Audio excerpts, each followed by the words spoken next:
ازيكم يا شباب. احنا النهارده هنتكلم عن ال simple present tense. تمام، مع الاكشن verbs اللي هو المضارع البسيط. تمام. اول حاجه احنا المضارع البسيط ده يعني هو يعتبر اهم او من اهم الازمنه في الانجليش. بنستخدمه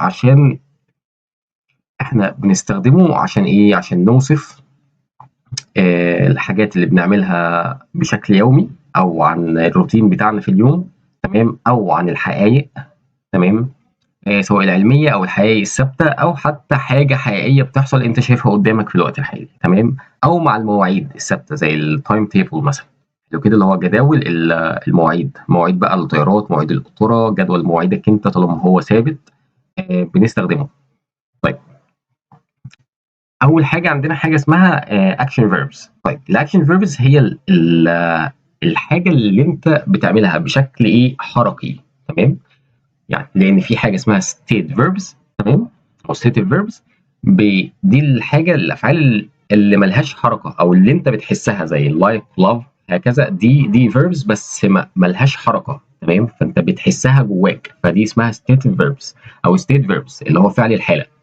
لكن حاليا احنا هنتكلم عن الاكشن فيربس. طيب، يلا بينا. طيب، اول حاجه قال لك the simple present tense is used to describe habits, unchanging situations, general truth and fixed arrangements. طيب، هو قال لك هنا ان هو بيستخدم عشان توصف زي ما انا قلت العادات. ماشي. unchanging situations المواقف اللي ما بتتغيرش، يعني الحاجات الثابته. general truth اللي هي الحقيقه في عموما، سواء الحقيقه العلميه، حقيقه ان انت مثلا اسمك كذا، ده present simple. تمام. وهكذا. طيب، هنخش بقى على التكوين بتاعه. احنا مع السمبل بريزنت في حاله السبجكت لو singular subject بنحط للفيرب اس او اي اس او اي اي اس. اتفقنا؟ ماشي. بنحط له اس لو الفيرب اخره اي او حرف كونسونانت، حرف ساكن. طيب، زي مثلا هنا قال لك he eats an ice cream. طيب، he eats an ice cream، ما ينفعش اقول eat بس. حلو كده، لازم احط اس عشان تبقى معناها هو بياكل ايس كريم. طيب، ندخل بقى على اللي بعدها. طيب، لما اقول لك مثلا she washes the dishes.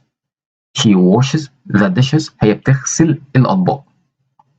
طيب، حطيت اي اس عشان الفيرب ووش. طيب، اخره اس اتش، بحط الاي اس لو الفيرب اخره سي اتش او اي او اسف او اس اتش او اكس او او او اس او دبل اس. اتفقنا؟ في حاله بقى الفيرب اللي اخره واي. طيب، قال لك مثلا هنا the bird flies in the sky. الطائر بيطير في السماء. تمام.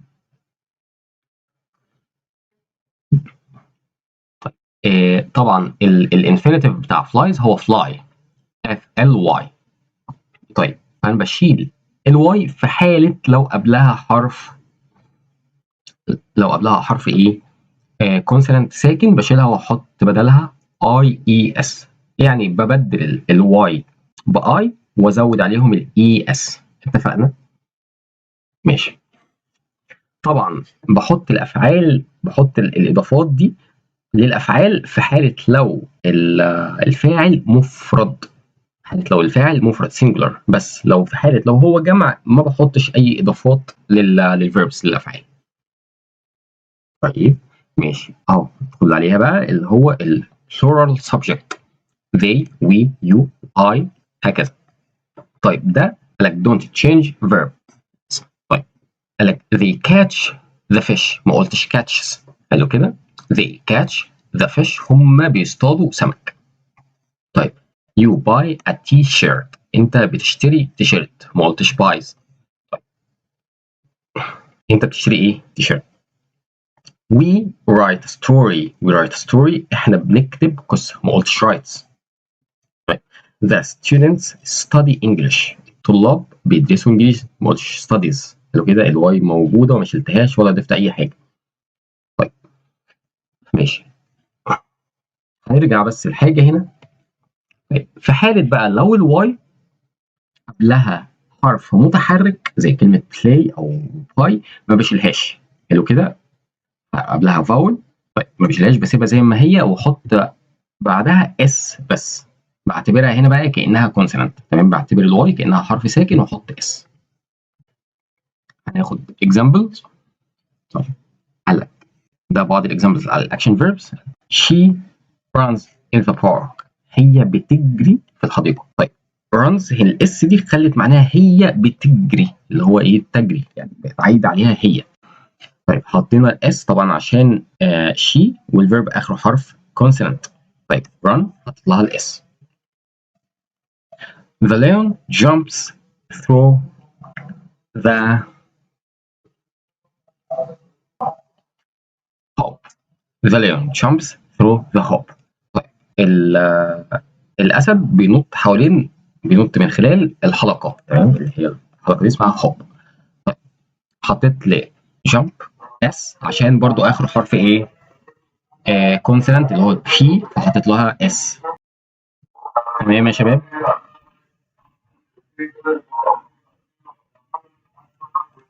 طيب it flies in the sky. طيب it هنا عايده على السوان دي، البجعه اللي مرسومه. طيب it flies in the sky. it برضو singular لغير اللي هو او هي لغير العاقل في الانجليش. طيب واي حاجه في الانجليش غير الانسان تعتبر غير عاقل. تمام ماشي. طبعا عشان fly كان فيها واي فشلنا الواي وحطينا اي اي اس. طبعا شلنا الواي لان في قبلها ال اللي هو حرف كونسونانت، حرف ساكن. they. طيب هنا ده بقى plural subject. طيب فعل جمع. they eat noodles. طيب اللي هو ايه، هم بياكلوا نودلز اللي هي الاندومي يعني. طيب they eat noodles. هنا ما حطيتش اي حاجه لايت عشان هم جمع. في حاله الجمع ما بحط لهمش اي اضافات للفيرب. he drinks water.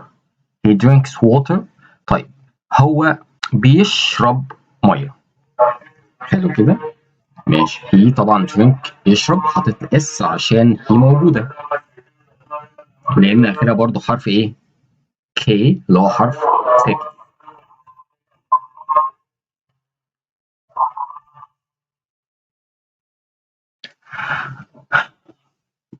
Sarah swims in the sea. Sarah swims in the sea. طيب خلي بالك انا مش في كل الفيربس بنطق الاس اللي في الاخر كانها ز او س. في حالات وفي حالات هيبقى ليها قاعده لوحدها، في حلقه لوحدها هنبقى نشرحها ان شاء الله. طيب Sarah swims in the sea. سارة بتعوم في البحر. طبعا حطيت الاس عشان في قبلها حرف كونسونانت اللي هو الام. تمام، وسارة singular subject، فاعل مفرد. she sleeps quietly. she sleeps quietly. هي ايه، نايمة بهدوء. طيب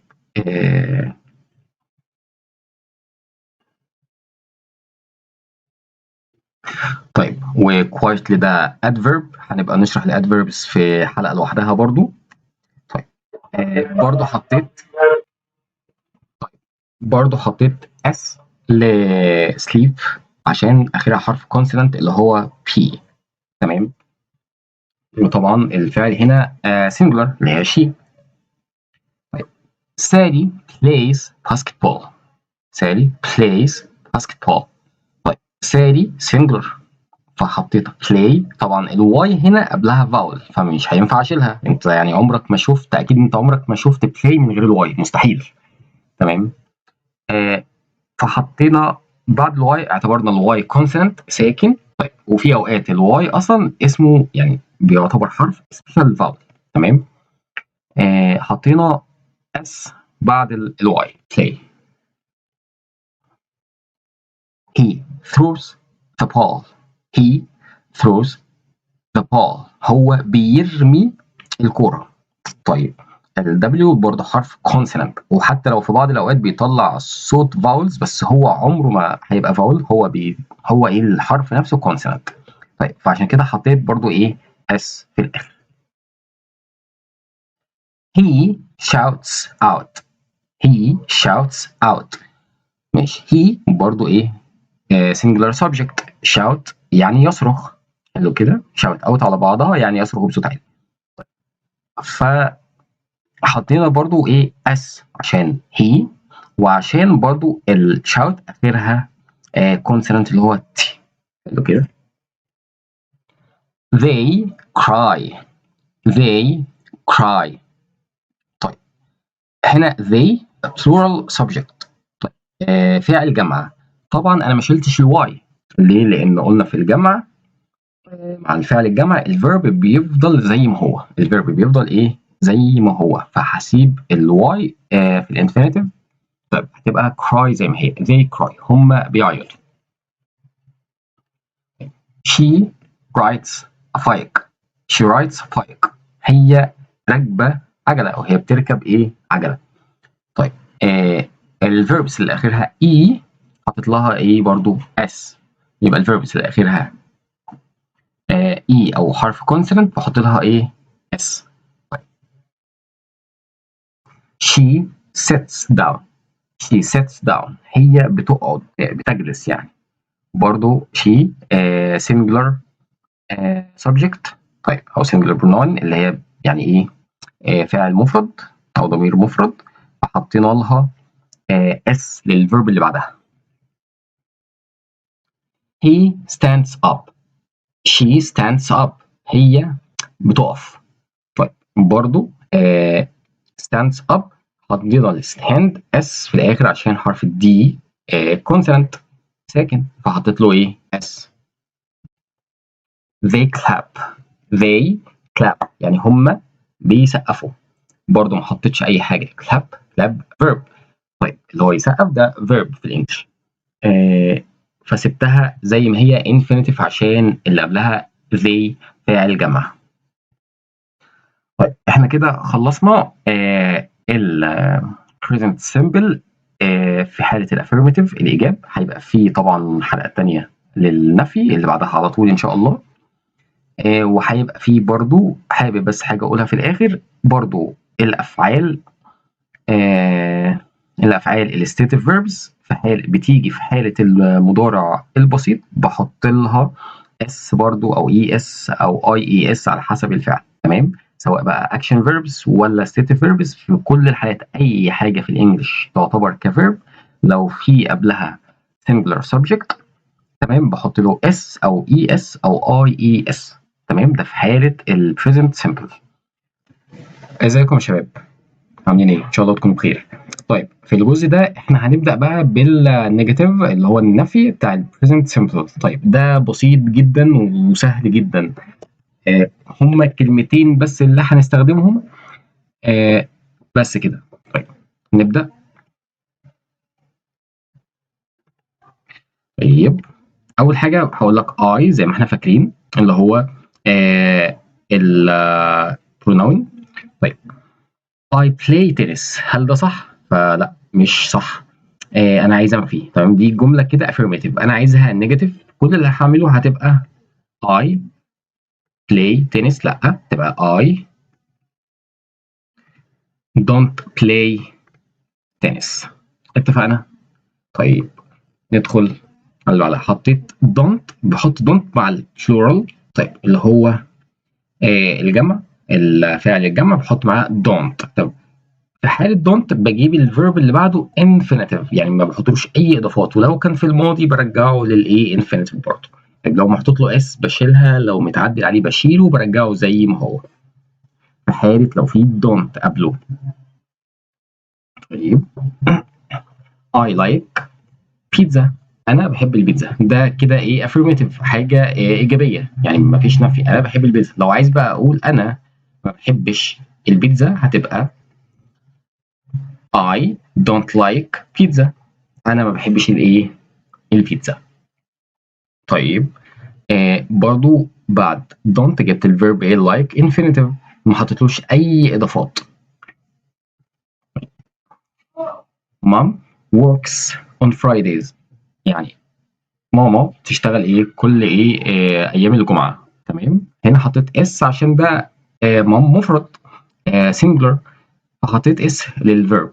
طيب احنا بقى مش عايزين نقول انها بتشتغل الجملة، عايزين نقول انها ما بتشتغلش الجملة. طيب هتبقى Mom doesn't work on Fridays. طيب Mom doesn't work on Fridays. طيب حطيت ايه بقى؟ حطيت doesn't work اللي هي does ومعاها not.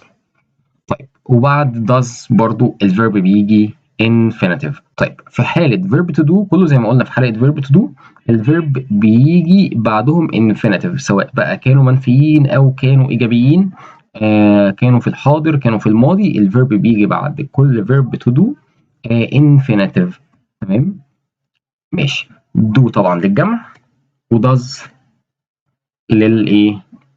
للمفرد. طيب ماشي. هنا بقى قال لك احنا بنستخدم don't or doesn't ماشي plus infinitive verb without to. طيب من غير to. to دي هيبقى ليها قاعدة برضه هنشرحها لوحدها، بس هي to بتيجي قبل الانفينيتيف verb. طيب عشان نقول ايه ان يلعب to play مثلا، ان يلعب كده، ده الانفينيتيف بتاع الفيرب، بس هنا ما بنجيبش مع don't او doesn't to. طيب احنا قلنا don't هي بتيجي مع ايه بقى؟ I you we they مع البلورال. طيب مع الجمع. طيب don't plus verb infinitive بس كده. طيب بعدها he she it بتيجي مع ايه؟ doesn't. طيب he she it واي singular بيجي مع doesn't plus الفيرب برضو ايه؟ infinitive. طيب يا شباب ده النفي. هقول مثلا I don't take ماشي. you don't look we don't run they don't love. لو كده he doesn't take she doesn't look he doesn't run it doesn't love. ماشي. ممكن it دي طبعا قلنا لغير العاقل، لأي حاجة غير الإنسان في الإنجليش تعتبر غير عاقل. اتفقنا؟ طيب ده كده كان النفي، وكده يعتبر خلصنا ال present simple في الاكتف، لان بيبقى لسه فيه الباسيف، بس ده هنشرحه جوه المنهج ان شاء الله. يعني الباسيف ده هنشرحه جوه المنهج ان شاء الله، ده الاساس بتاع البريزنت سمبل. طيب خلصنا بشكل بسيط اهوت، وعرفنا استخداماته وعرفنا النفي وعرفنا بنحط الاس او الاي اس ازاي. تمام. طيب اشوفكم على خير ان شاء الله. كان معاكم مستر محمد نبيل من بريدج اكاديمي. بالتوفيق ان شاء الله. طيب يا شباب ماشي. طيب يا شباب دلوقتي هناخد بعض الأمثلة. طيب هنحل مع بعض ونعدل الجملة. هنا قال لك we go to school by bike. أنا عايز أنفي الجملة. حلو كده. إحنا بنروح المدرسة بالعجلة، فأنا عايز أنفيها. هتبقى we don't go school we're going to go to school by bike. حلو كده. إحنا ما بنروحش. حطيت don't طبعا عشان we plural. طيب بعد كده dad makes dinner every day. بابا بيحضر العشاء كل يوم. طيب عايز انفيها. هتبقى dad doesn't make dinner every day. طبعا doesn't عشان dad مفرد، وجبت بعد doesn't الفيرب infinitive. you like school. انت بتحب المدرسة. عايز انفيها. طيب هتبقى you don't like school. انت ما بتحبش المدرسة. ماشي. mice loves cheese. طيب mice اللي هو جمع ماوس اللي هي فئران. عايز برضو انفيها، اقول لك mice don't love cheese. بس كده يا شباب خلصنا، وان شاء الله اشوفكم على خير. طيب اشوفكم على خير. كان معاكم مستر محمد نبيل من بريدج اكاديمي، وبالتوفيق لكم ان شاء الله.